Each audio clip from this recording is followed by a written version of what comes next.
यहाँहरू सम्पूर्णमा खुसीबु उद्यमशीलता मिसापुचाद्वारा आयोजित वृक्षारोपणमा स्वागत छ। कार्यक्रम सुरु गर्नुभन्दा अगाडि खुसीबु उद्यमशीलता मिसापुचाका अध्यक्षले आफ्नो केही भनाइ राख्न गइरहनु भएको छ। कुरा हुनुहुन्छ तपाईँले त्यसको लागि तपाईँलाई धेरै धेरै धन्यवाद।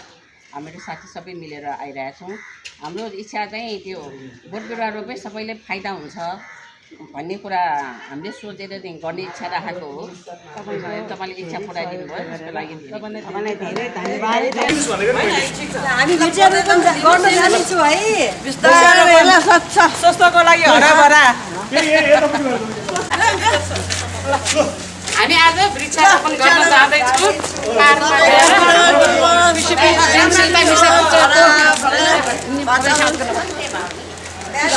उद्यमशीलता मिसापुचाको हाम्रो तर्फबाट हामी बाल उद्यानमा हामी वृक्षारोपण गर्न जाँदैछौँ।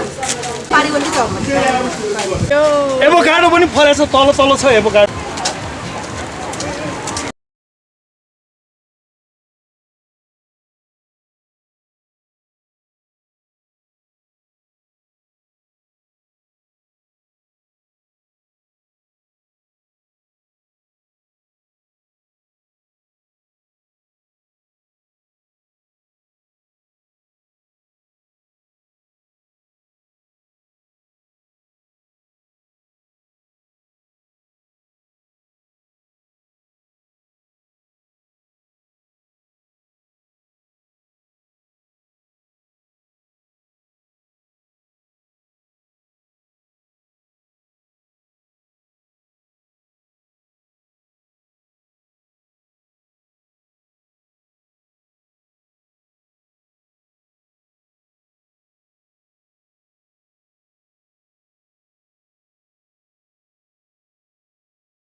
आज चाहिँ हामी वृक्षारोपण गर्ने पुरा भएको छ। भोलि आएर फेरि हामी हेर्नुपर्छ, हरियाली भएर बस्छ। श्रावण 16 गते हामीले वृक्षारोपण गर्ने कार्यक्रम गरियो।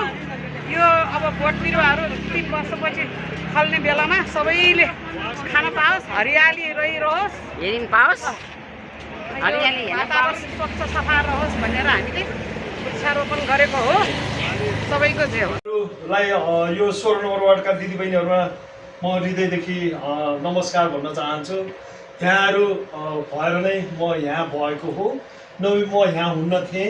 र यहाँहरूले जुन यो खुसीबु वार्ड नम्बर 16 को विष्णुमती करिडोरमा आज जुन राम्रो किसिमको बिरुवाहरू लगाउनु भएको छ, फलफुलको बिरुवाहरू लगाउनु भएको छ, त्यो फलफुलको बिरुवाहरूलाई जोगाउने, हुर्काउने, बढाउने कामहरू पनि तपाईँ हाम्रै दायित्व हो।